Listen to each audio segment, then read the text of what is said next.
it's just been so incredible hearing the stories of those 8 people. They all sound like amazing people, those lives that we lost, and we are thinking about their loved ones who just a week ago today are waiting at a hotel, worried, wondering if their loved one was among the survivors.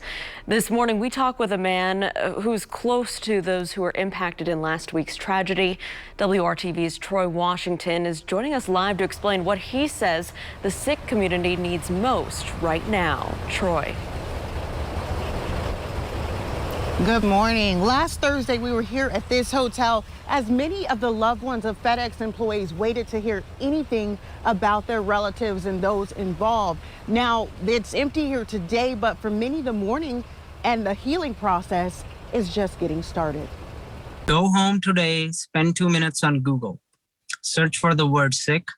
Search for the word Sikhism on Wikipedia. 1 week later, there's pain, there's grief, but there's also hope for healing. Gaganpal Singh wants Hoosiers to help his community heal. He says there's a language barrier that adds an extra layer of complexity, but kindness transcends. If you see a Sikh, a person with a turban like me in your grocery store, in your neighborhood, is your neighbor, or anywhere on the street, go talk to them and tell them, hey, are you doing okay?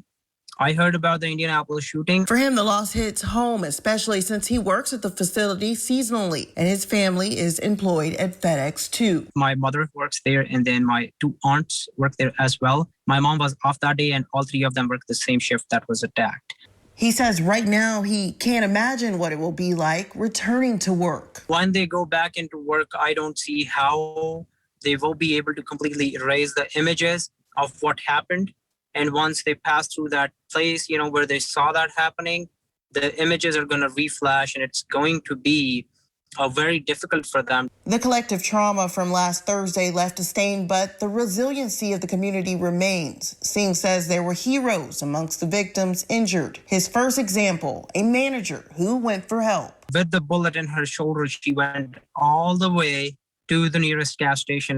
Then another man who managed to help others while hurt. He saved a couple of lives at that FedEx shooting. He actually grabbed, once he was shot in the head, he grabbed a couple of people and pulled them behind the wall.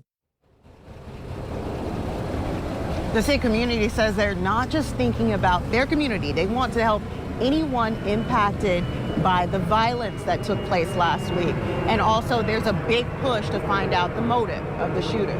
Reporting live, I'm Troy Washington, WRTV.